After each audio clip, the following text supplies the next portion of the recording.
están? Gracias, Señor, por tu presencia.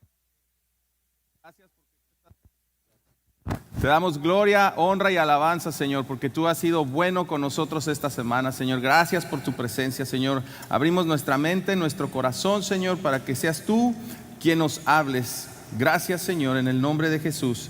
Amén. Bienvenidos todos a Grupo Unidad, a las personas que están en línea. Qué bueno que están conectados, qué bueno que nos están viendo. Nuestros pastores Juan y Gaby hoy no están aquí, se tomaron un fin de semana en familia, han estado trabajando arduamente, así que si no los ven, oren por ellos para que este fin de semana descansen, tomen nuevas fuerzas, que disfruten su familia. Así que pastores, les mandamos un saludo, que Dios les bendiga, descansen y que tengan un merecido y buen fin de semana. Y hablando de la familia, hoy continuamos con nuestra serie, que es Porque Dios es bueno, la familia es... Ya no los escuché muy seguros algunos, la familia es... Y mire, vamos a iniciar con lo siguiente. Tengo unas imágenes y a lo mejor nos podemos identificar con algunas de ellas antes de iniciar el tema. Entonces vamos a ver las siguientes imágenes. A lo mejor usted se identifica con una familia así, ¿no? Hay gente rara de repente en la familia, no hay buena comunicación, probablemente esté ahí, o pues siempre hay un loco en la familia, ¿no? La tía loca, el suegro loco, sí, compuesta de familia raro, o bueno, el único que entendió el concepto, ¿no?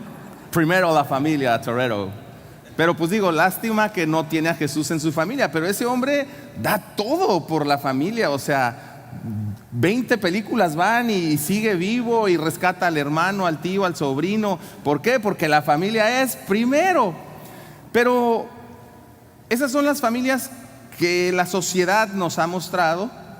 Pero que yo les quiero preguntar, ¿cuántos de ustedes quisieran una familia bíblica, como la Biblia dice?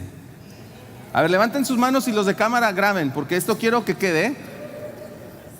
Ok, ¿todos ustedes quieren familias como la Biblia dice? Órale, conste, no se vale decir que ya después que no. Vamos a ver. Me ponen la siguiente, por favor. Bueno, ahorita sale. ¿Cuántos conocen miembros de familias mentirosas? ¿Se acuerda que Abraham mintió con Sara? 2 veces la negó. ¿Se acuerda? Entonces ahí ya vemos que desde el inicio en la familia hubo mentira. A raíz de eso se sembró y luego vemos a Isaac y Rebeca. También esa relación, mentira tras mentira tras mentira, se caracterizó ese noviazgo. Posteriormente tenemos a Jacob, que desde ahí su nombre dice que es ¿qué? Impostor, mentiroso. O sea, qué bonitas familias tenemos en la Biblia, Y usted dijo que quiere una así, así que al cliente lo que pida.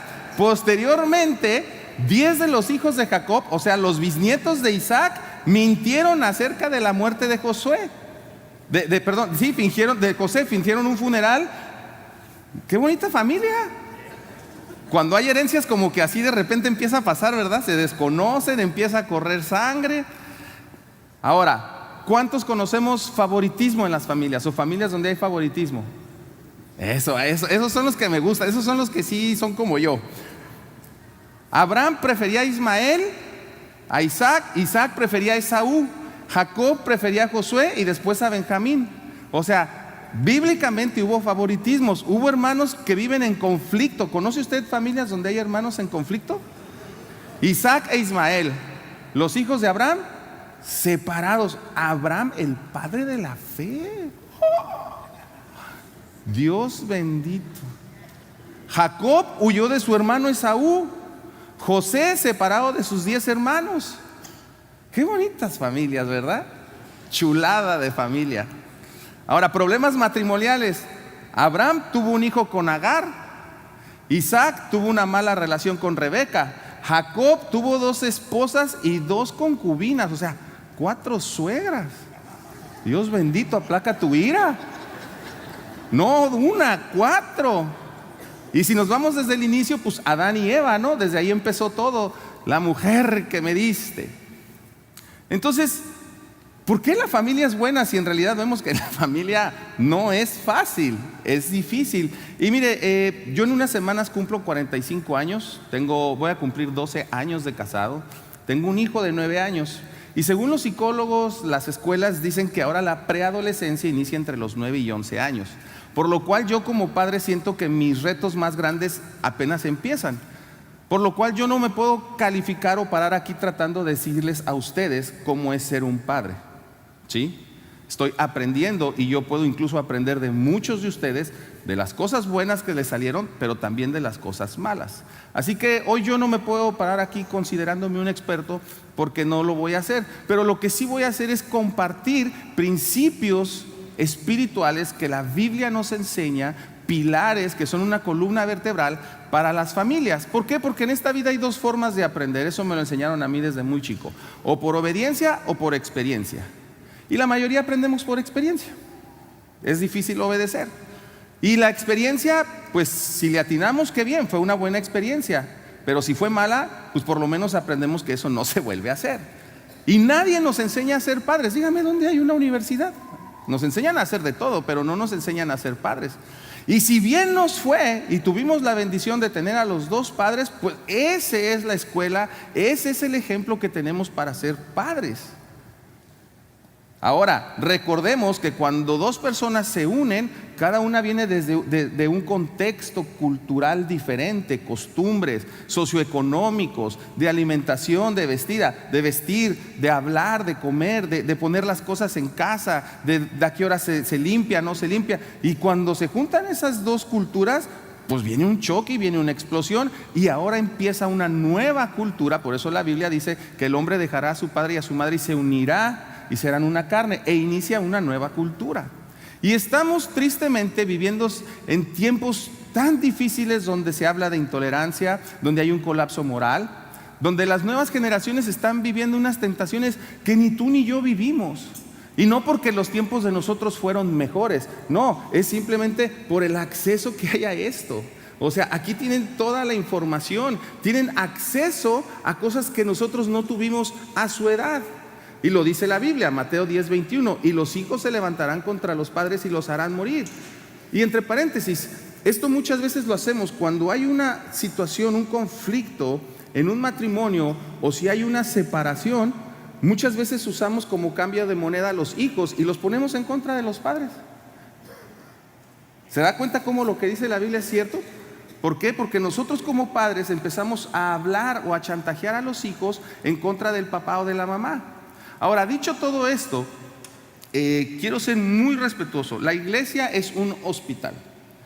Todos llegamos aquí porque llegamos enfermos. Algunos tal vez nada más necesitábamos que nos pusieran Vaporru o una aspirina para un dolor de cabeza. Algunos necesitamos cuidados intensivos por meses, ¿no? Llegamos con el corazón desangrado. Pero al final de cuentas este es un hospital, porque el mismo Jesús dijo: yo vine a los enfermos, no a los sanos. Entonces yo sé que muchos de los que estamos aquí venimos de familias disfuncionales, con heridas del alma, del corazón. Tal vez te traicionaron, te hirieron, te lastimaron, hubo violencia física, verbal, hubo un abuso sexual, te abandonaron tus padres, te mintió el esposo, aquel hombre al que tú le entregaste tus mejores años.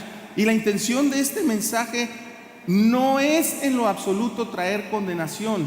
Yo sé que aquí hay gente viuda, divorciada, separada, en unión libre, en pecado, y estás en el lugar correcto, porque aquí es donde Dios nos puede ayudar y nos puede guiar. Yo sé que aquí hay papás solteros, hay mamás solteras, y por eso estamos aquí, porque necesitamos de Dios. Y ese es el objetivo, el deseo de este mensaje, que el Espíritu Santo nos hable y nos guíe a cómo ser los padres que Él desea que seamos, la familia que Él quiere que tengamos. Y mire, en Jueces, en capítulo 1, nos habla el contexto de cuando a Josué le entregan la tierra prometida y entra el pueblo. ¿Recuerdan? Moisés no entró, entra Josué con su descendencia, con su generación, y nos habla de cómo ellos entran en el capítulo 1. En el capítulo 2, vamos a leer Jueces 2:7, dice: y el pueblo había servido a Jehová todo el tiempo de Josué, y todo el tiempo los ancianos que sobrevivieron a Josué, los cuales habían visto todas las grandes obras de Jehová que él había hecho por Israel. O sea, aquí hubo una generación que vieron las maravillas que Dios hizo. Y aquí vamos a ver algunas de las obras. ¿Qué fue lo que vio esta generación que junto con Josué entró a la tierra prometida? Vieron cómo envió las plagas para liberarlos de Egipto al pueblo de Israel. O sea, esa generación lo vio, lo vivió, lo experimentó. Vio cómo abrieron el mar rojo. O sea, vieron cómo iban huyendo y le dice: levanta la vara, Moisés, y el mar rojo se abrió. ¿Se imagina lo magnificente, lo sorprendente que debió haber sido esa generación estar ahí y verse el mar abrir? Cruzaron el Jordán nuevamente para entrar a la tierra prometida. Les dio alimento, les mandó el maná del cielo. Todos los días los alimentó. Sus ropas dice que no se desgastaron.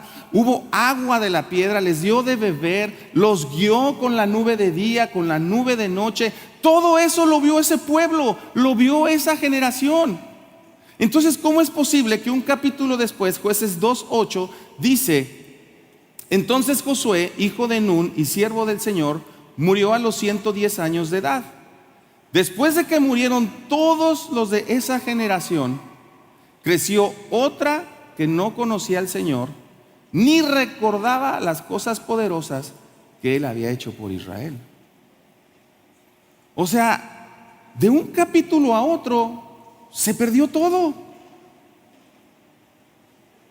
Una generación que vio el poder de Dios, que los liberó de la esclavitud.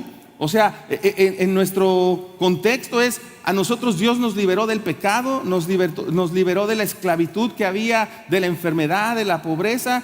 Pero dice que la siguiente generación no lo conoció, lo abandonaron y siguieron a otros dioses. Es inaudito pensar que una generación que vio todos esos milagros se perdieron. Es como si ahorita te dijeran a ti: tú vienes a Grupo Unidad y en 10, 20 o 30 años te dicen que tus hijas y tus hijos no quieren saber de Dios. Y dices: pero si aquí están en GeoKids, aquí están en Cuneros, aquí están en Soma, están aquí conmigo a mi lado. Pero en 10 o 20, 30 años que ellos digan: yo no quiero saber nada, yo no quiero ir a la iglesia. ¿Quién fue el culpable de esto? ¿Cómo sucedió que no conocieron al Dios de sus padres? ¿Qué pasó con Josué? Josué, esfuérzate y sé valiente. Era el que cuando subía Moisés, él estaba ahí en la presencia de Dios.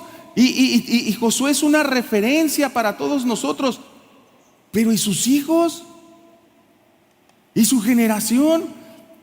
Josué, el que comandaba los ejércitos del Dios poderoso, se olvidó de presentarle a sus hijos ese ejército que él comandaba, que era de su Dios poderoso, por estar ocupado, por estar trabajando, por estar afanado preparando este mensaje para hoy, por estar en la semana yéndome a trabajar en la célula, por estar haciendo más dinero para pagar la renta. Se olvidaron de enseñarles a sus hijos quién es Dios. Ahora, cuando dice que no conocieron al Dios de sus padres, si usted me permite hacer mi hipótesis, sí, no es doctrina, pero más bien es: no conocieron a sus padres.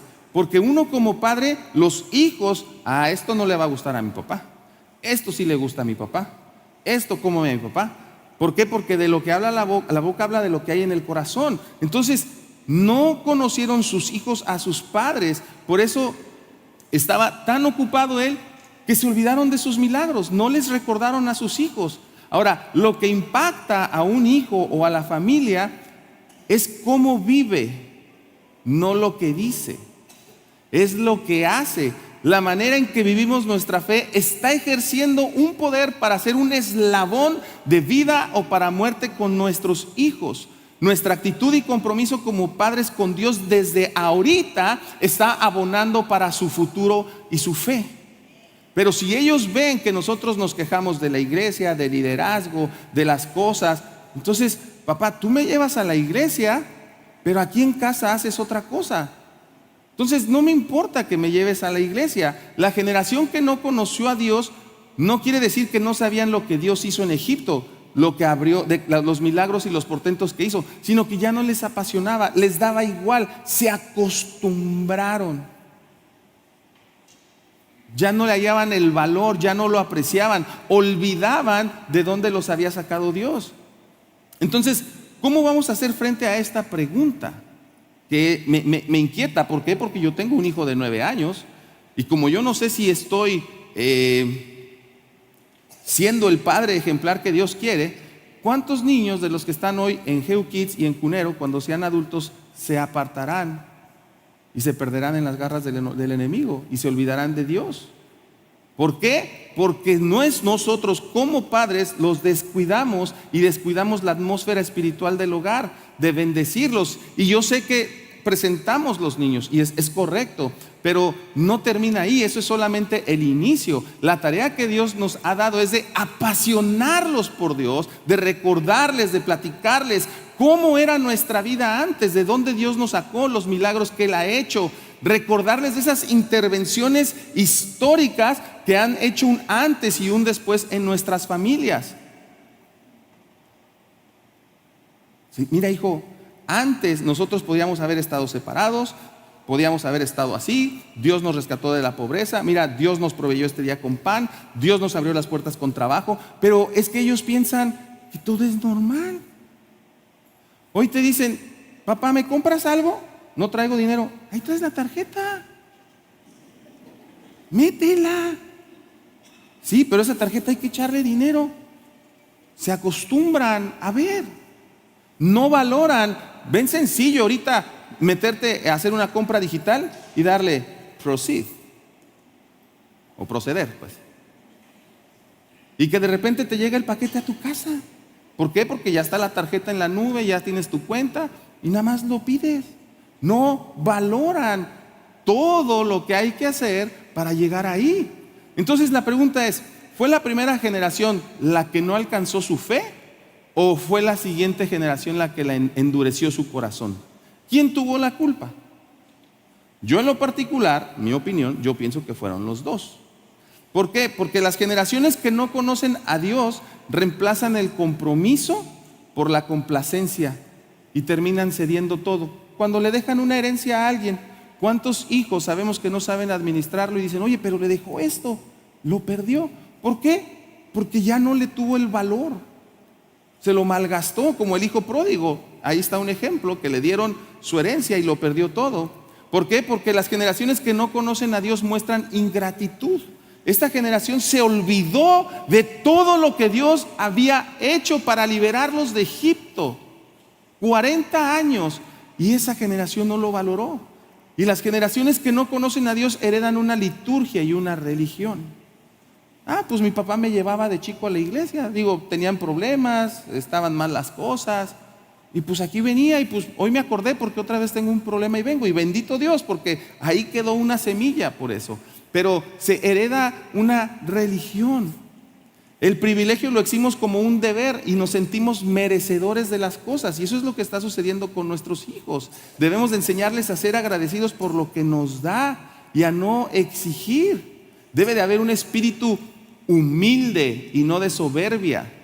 Y eso lo aprendemos en casa. Los privilegios no son privilegios, no es una obligación, es un privilegio que después se convierte en una exigencia. Simplemente cuando van a desayunar o cuando, ¿qué te hago de desayunar? A la carta. Y el rey acostado en cama. Y la mamá, aquí está. Su desayuno, mi buen señor. Y luego nos quejamos que son unos maleducados, que son unos malcriados, que no hacen nada. ¿De quién fue la culpa? Mía. Ahora, Raúl, ¿está mal darle cosas buenas a los hijos? No, la Biblia dice, aún ustedes dando malas cosas, siendo malos, saben dar buenas cosas. Ojo, yo estoy a favor de darles lo mejor a los hijos. Yo trabajo duro.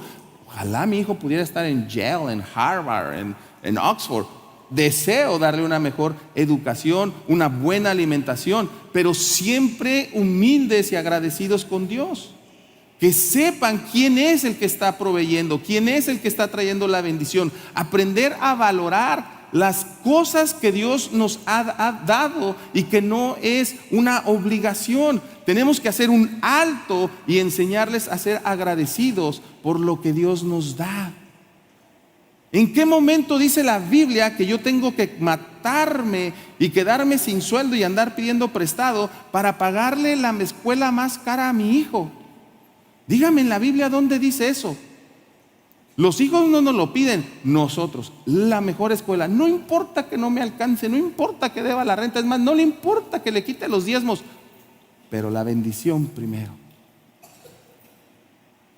Los tenis, ahorita ya quieren de Navidad el iPhone 15 y el PlayStation, los McQueen, y ahí está el papá y la mamá. Ay, es que el niño quiere.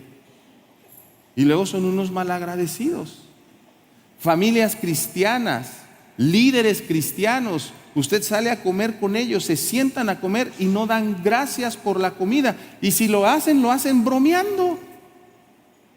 Amén, y que ahora sí que para la panza. No hay una seriedad en el agradecimiento. Gracias, Señor, por estos alimentos. Gracias por el trabajo de mis padres. Gracias, Señor. Bendice a aquellos que no tienen alimentos. En el nombre de Jesús. Tomarle la seriedad a ser agradecidos. Pero nosotros como padres, nosotros mismos no damos gracias ni por la comida. Y quieres que tus hijos sean agradecidos. Vas a la gasolina, vas al restaurante, al mesero, y nosotros mismos no le damos gracias al edecán, lo dejamos con la mano extendida.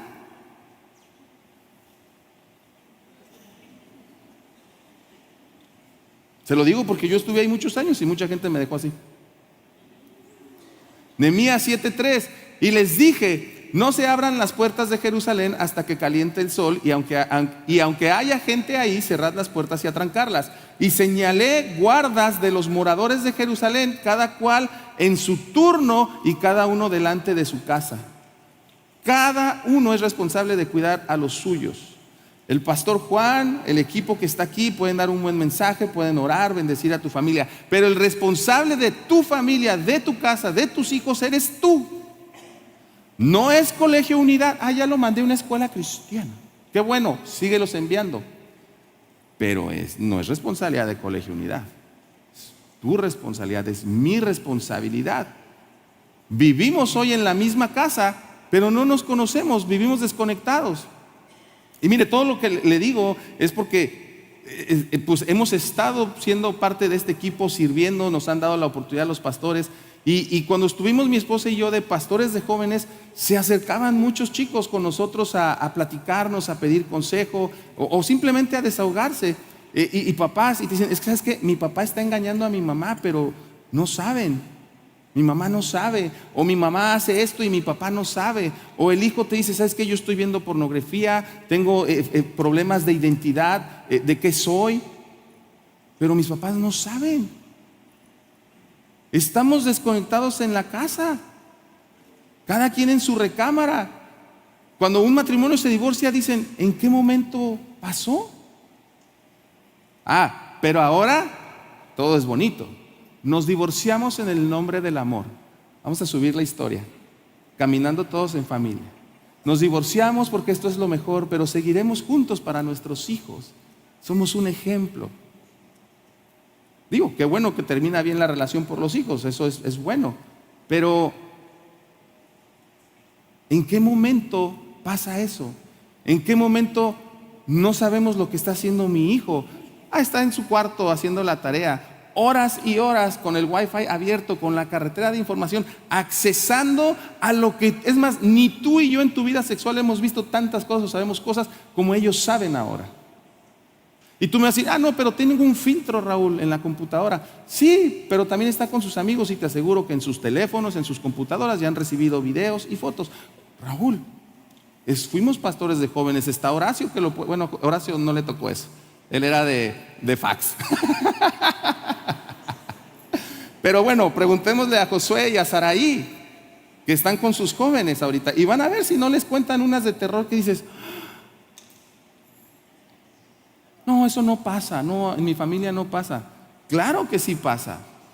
Y ni Juan, ni la pastora Gaby, ni Josué, ni Saraí van a poder hacer eso. Lo único que puede hacerlo es tú trabajando en casa. Mira, esta generación está recibiendo allá afuera tanta presión, 24 horas. Tú y yo estábamos en casa y se acababa, pero ahora ellos están en casa y ahí les llega la tentación. O sea, es mucha la presión, las redes sociales, y entonces llega un momento que no aguantan esa presión, ceden, y es cuando se vuelven a esos dioses ajenos. Y lo único que va a sostener a tu familia, a mi familia, es que tú y yo estemos leyendo la palabra, orando, cuidándolos, incomodándolos. Eso es lo único, poner nuestra familia sobre la roca. No le puedo echar la culpa a nadie más que a mí, de yo no estar velando y guardando por ellos. Entonces el mensaje hoy es: detente a cuidar a tu familia. Haz un alto y evalúa cómo está tu familia. Debemos de evaluar como padres si estamos viviendo conforme a lo que la Biblia nos dice o a lo que el mundo y las emociones e ideologías de este tiempo nos están diciendo. Los hijos es una tarea diaria. Nehemías 4:14 nos dice: luego, mientras revisaba la situación, fíjese, se puso a revisar, hizo una evaluación, hizo un inventario, reuní a los nobles y a los demás del pueblo y les dije: no tengan miedo al enemigo, recuerden al Señor, quien es grande y glorioso, y luchen por sus hermanos, sus hijos, sus hijas, sus esposos y sus casas. Esto es una lucha espiritual diaria. No se trata también de agarrar a bibliazos y de dar sermones todo el día, porque los vamos a cansar, los vamos a hartar. Se trata de mostrar amor, misericordia, gracia, corrección, provisión, cuidado, amor, guía, dirección, empatía, comprensión.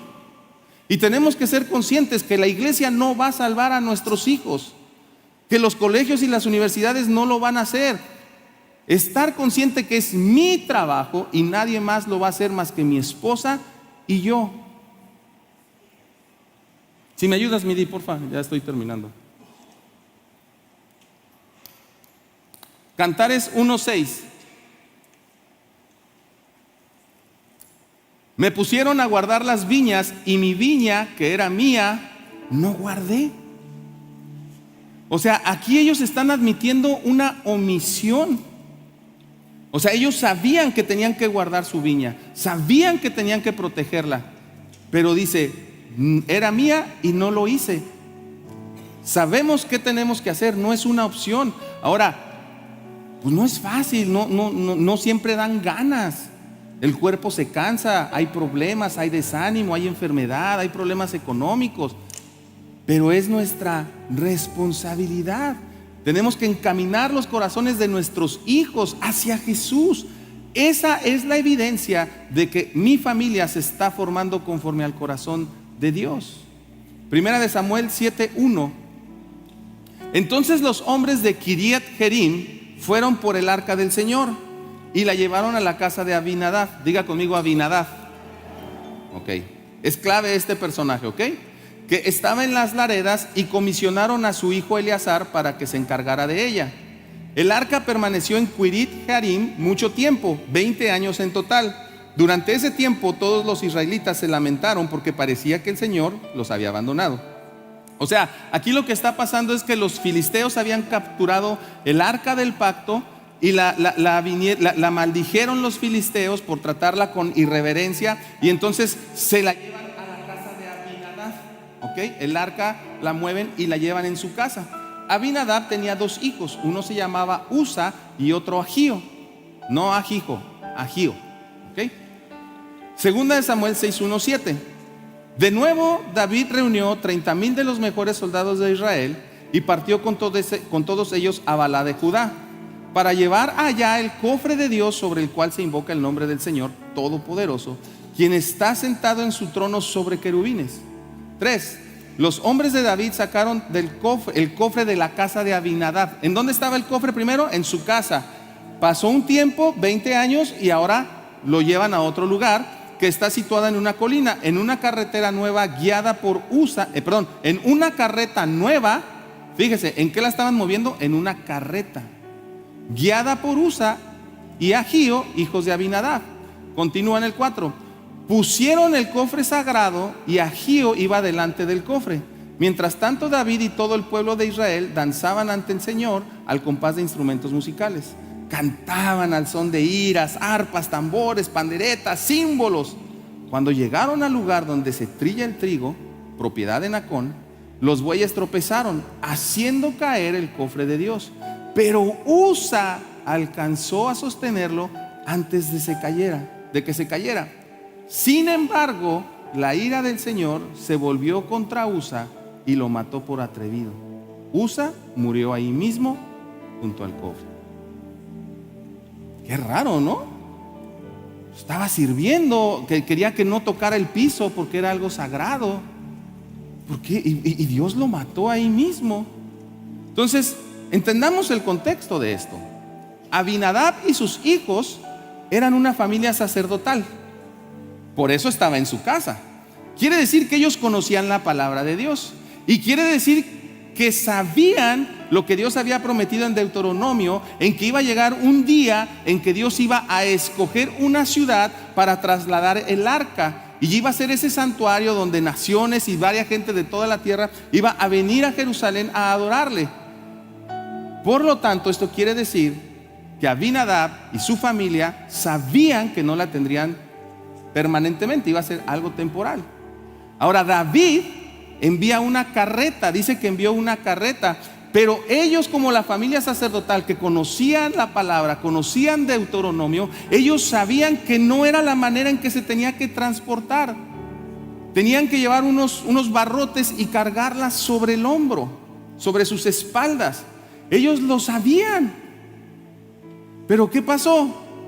Se les olvidó, porque no estuvieron atentos a las prioridades y detalles, y por eso terminó con muerte. Eso no debió haber terminado así. Terminó así porque Abinadab, el papá, andaba distraído en otras cosas. No se paró a hacer un alto, a enseñar los principios y a repasar y decirle a sus hijos: mira, esto es lo que dice la palabra. Tenemos en este periodo de tiempo aquí el arca, el día que venga, esta es la manera en cómo se va a hacer, porque esta es la instrucción que Dios nos da.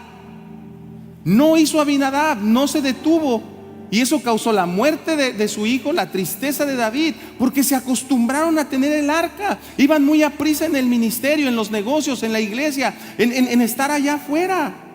Por eso es importante que hagamos un alto y evaluar cómo está mi familia. ¿Se está moviendo el Espíritu Santo en mi casa?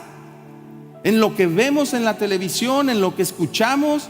¿Se está estableciendo el reino y el gobierno de Dios en mi casa? ¿Mis hijos tienen temor de Dios? ¿Mis hijos están amando más las cosas del mundo que las cosas de Dios? ¿Qué estoy permitiendo yo? Porque yo soy la cabeza del hogar. ¿Qué es lo que estoy haciendo? ¿Estoy guiando, supervisando a mi hijo de la manera correcta? ¿Por qué? Porque Él nos va a pedir cuenta de todo, de toda palabra ociosa, de todo. Miren, en mi casa los domingos en la tarde disfrutamos ver series. Nos gusta ver series en las diferentes plataformas: Paramount, Apple, Netflix, Hulu, usted diga. Pero filtramos lo que vemos, lo hacemos juntos. Me gusta poder llevar a mi hijo a un parque de diversiones. Me gusta poderle dar unos buenos zapatos. Me gusta que esté en una buena escuela. Me gusta que pueda tener actividades extracurriculares aparte de su escuela. Claro que sí, sería hipócrita si yo les digo: ay, no, eso son cosas materiales. Eso es una falsa humildad, es una hipocresía. Porque si yo le digo: oiga, le doy unos boletos a París todo pagado. Ay, sí, hermano, gloria a Dios, Dios me bendijo. ¿Por qué no me dice: no, eso es materialista, yo aquí me quedo? ¿Verdad? Ay, no, esos ricos. Pues si fuera fácil ser rico, todo el mundo seríamos ricos. Entonces no está mal el que anhelemos lo mejor para nuestros hijos.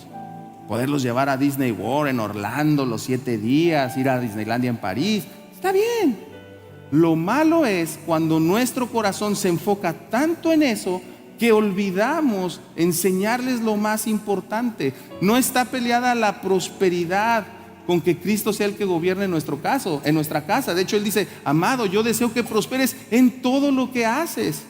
Pero la mayoría de nosotros, me incluyo, llega un momento en que las presiones y los pagos me hacen enfocarme más en ser un buen proveedor, en ser exitoso, y creemos que por ser un buen proveedor, por darle todo a la familia, ya soy un buen papá. Entonces yo le pregunto: ¿qué pasa si quitamos la provisión de familia? ¿Qué queda en la casa? Jesús. Vivimos tan afanados, tan ocupados que nos culturizamos a este mundo, y cuando menos nos damos cuenta ya dejamos que el enemigo haya entrado a nuestra familia y que nuestra familia ya no esté establecida en el reino de Dios. Y cuando alguien nos exhorta o nos anima o nos hace una observación, qué entrometido, qué religioso, vete para allá, chismoso. Colosenses 3:1-2: puesto que ustedes fueron resucitados con Cristo de la muerte, busquen las cosas del cielo, donde Cristo está sentado a la derecha de Dios. Concéntrense en las cosas celestiales y no en las terrenales. Mi familia debe de tener una perspectiva de lo eterno, una mentalidad de lo eterno. En mi casa, mi esposa, mi hijo, debemos de estar pensando en eso. Desde que mi hijo nació, nosotros empezamos a orar por su esposa. Bendecimos a sus padres, su trabajo. En la pandemia estuvimos orando por ellos, que Dios les proveyera con trabajo, que los guardara, que no se enfermaran. ¿Oró usted por la familia, la futura familia de sus hijos? No, pero ahora con que sea un buen proveedor y mantenga bien a mi hija, con que no la tenga muerta de hambre, me doy por bien servido. Por eso debemos de enseñarle a nuestros hijos cómo elegir, cómo hacer una buena elección de pareja. Pero ¿dónde inicia eso? En la iglesia, en casa, en mi sala, en su recámara. Hay ocasiones donde tenemos que hacer mi esposa y yo un alto con Mateo, y hemos tenido pláticas que duran horas en esa habitación con nuestro hijo. ¿Tengo sueño? Sí. ¿Estoy cansado? Sí. ¿Quisiera estar viendo la tele o un juego? Sí. Pero tengo que dejar esa comodidad y sentarme con él. La meta no es ser un buen proveedor, que la Biblia lo dice, ¿sí? La Biblia dice que el que no provee para los de su casa es peor que un incrédulo. La Biblia nos dice que el que trata mal a la esposa, nuestras oraciones pueden ser estorbadas. Pero lo que debemos de entender es que Cristo debe de ser el centro aún de mi negocio, que yo soy su administrador, que yo soy socio de sus recursos, que Él es el propietario, Él es el inversionista. Colosenses 3:11: en esta nueva vida ya no importa si usted es judío o no, circuncidado o no, culto o ignorante, esclavo o libre, Cristo está en usted, y eso es lo único que importa. Job 14:7. Entonces ahorita es como que, híjole, ¿cómo le hago? Soy mamá soltera, soy papá soltero, llevo 4 parejas, llevo 5 divorcios. Bueno, tienes hijos. Número 1, acuérdate, agradecer. Ahorita platicaba con Goyito, 1989 está aquí él, fiel en esta casa. Me decía: Raúl, yo te veía a Horacio, a ti, a Israel, a Carlos, a Poncho. Aquí los veía chiquillos. ¿Pero por qué? Porque una generación antes de nosotros, don Fermín, pastor Fermín, y ahora nuestros pastores Juan y Gaby, ¿por qué cree que en esta casa ha habido esa transición? Porque nos han enseñado a honrar, a no olvidar lo que nuestras generaciones pasadas hicieron, cómo se estableció esta casa espiritual, cómo se estableció esta iglesia, los pasos de fe que dieron don Fermín, doña Adelma, la transición y la fe del pastor Fermín con nuestra generación, de aventarnos. Y ese es el corazón ahora de nuestros pastores Juan y Gaby, y próximamente aquí va a estar Jesse, América, Kevin, Josué, Saraí. ¿Por qué? Porque esa generación no se puede perder. No pueden decir: oye, Grupo Unidad, 42 años y tronó, quebró. ¿Por qué? No, creemos en nuestros adolescentes, creemos en nuestros jóvenes, y cuando los vea predicar, anímelos, ore por ellos, porque esta iglesia tiene que estar aquí establecida hasta que Jesucristo regrese. Job 14:7, termino. Si se derriba un árbol, queda al menos la esperanza de que retoñe y de que no marchiten sus renuevos. O sea, quiere decir que a pesar de que el árbol fue malo y se marchitó, se puede sacar una buena semilla de ese árbol. Tal vez tu vida, tu pasado, tu historia no ha sido lo que tú quisieras, pero tu semilla puede ser buena. Entonces, ¿qué vamos a hacer? A profetizar sobre su vida, a hablar las promesas de Dios para su vida. La vida no tiene un botón de pausa.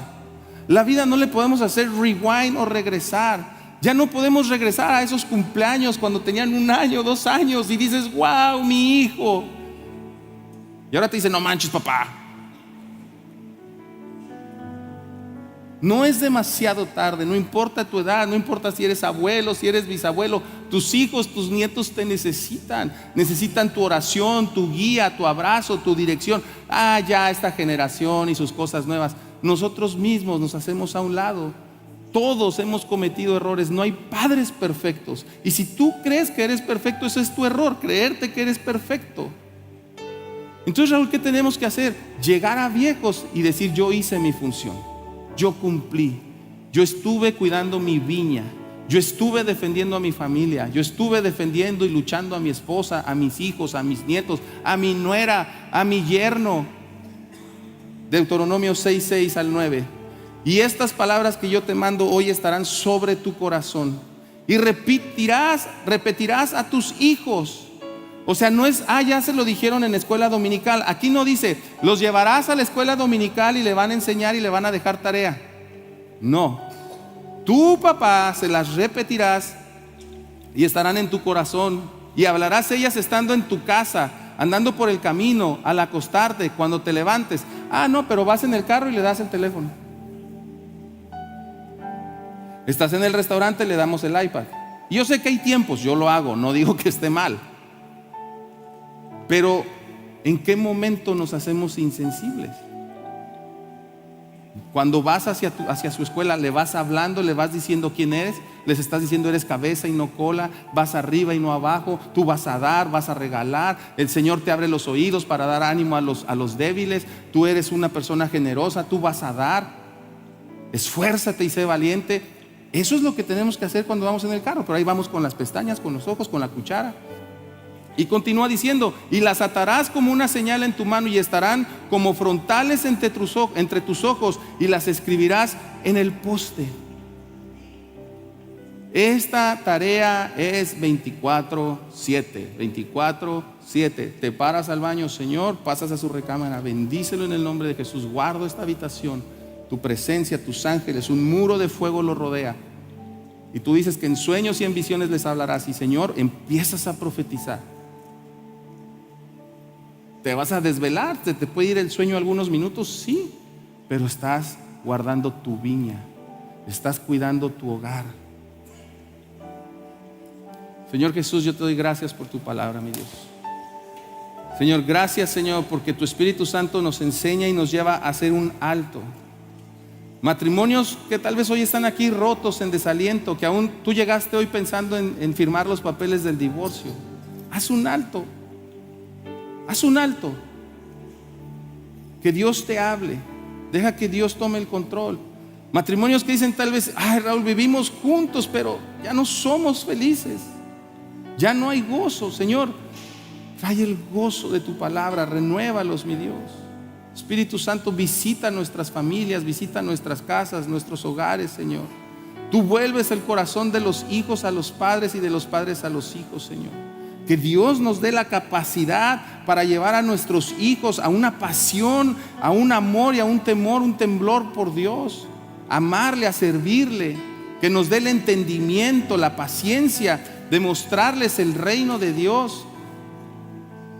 No importa todo lo que le podamos dar materialmente, si no les enseñamos a amar a Dios, se perderán. Y en esta casa no somos una iglesia que juzga tu vida. Si vienes en pecado, este es el lugar correcto. Si vienes quebrado, si vienes roto, si vienes desilusionado, si vienes deshecho, si tus hijos están en tentación, si tus hijos están en drogas, tienen problemas de identidad, aquí hay un equipo que te queremos ayudar, donde no te vamos a juzgar y a decir: deja de servir porque tu hijo está mal, está siendo un mal padre. Eso ha hecho la iglesia y por eso la gente se retira. Al contrario, lo que quiere Dios hacer es restaurarnos. Él no vino a condenar ni a juzgar. No te quedes callado, no estás solo. Este es un hospital. Señor Jesús, por favor, envía, Señor, al Espíritu Santo, el Consolador. Yo sé que muchos de los que estamos aquí, Señor, hay heridas, aún desde la infancia, mi Dios, aún heridas de ausencia de sus padres, ofensas de sus padres. Solamente tú, Espíritu Santo, puedes traer consuelo. Solamente tú puedes restaurar estas vidas, mi Dios. Sana y restaura a las familias, los hermanos. para que todos seamos uno y la gente pueda ver que tú estás con nosotros, Señor. Gracias, Señor, porque tú eres un Dios que nos corrige con amor, que no nos agarras a palos y nos dices: qué bruto eres, otra vez. No, Señor, tú extiendes el brazo y nos dices: otra vez, otra vez. Y hoy siento decirte, Señor, que no te desanimes. No importa que tu árbol se haya secado, tus semillas van a dar fruto, y aún en la vejez trabajarán, y aún en la vejez darán fruto. Y gracias, Señor, no olvidamos lo que han hecho nuestros antepasados. Gracias por los milagros y prodigios que hiciste con nuestros padres, esas intervenciones históricas que hiciste con mis padres, que pudiste reconciliar su matrimonio y que ahora estamos aquí, mi familia y yo, sirviéndote. Gracias porque has provisto alimento, gracias porque has provisto ropa, gracias porque nos has liberado del pecado, Señor, porque nos has liberado, Señor, de la muerte y de la esclavitud, Señor. Gracias por dar tu vida en la cruz, gracias por salvar a mi familia, gracias por esta casa espiritual, Señor. Gracias por la vida de la familia García, del pastor Don Fermín, la hermana Delma, Señor, del pastor Fermín, Juan y Gaby, Señor. Gracias por los prodigios, señales que seguirás haciendo en esta casa, Señor. Ríos de agua fluirán, Señor, de este lugar, y esta casa espiritual se convierte en un oasis para esta ciudad, donde el cansado va a venir y va a beber de las aguas de vida eterna, en el nombre de Jesús de Nazaret, en el nombre de Jesús, en el nombre de Jesús.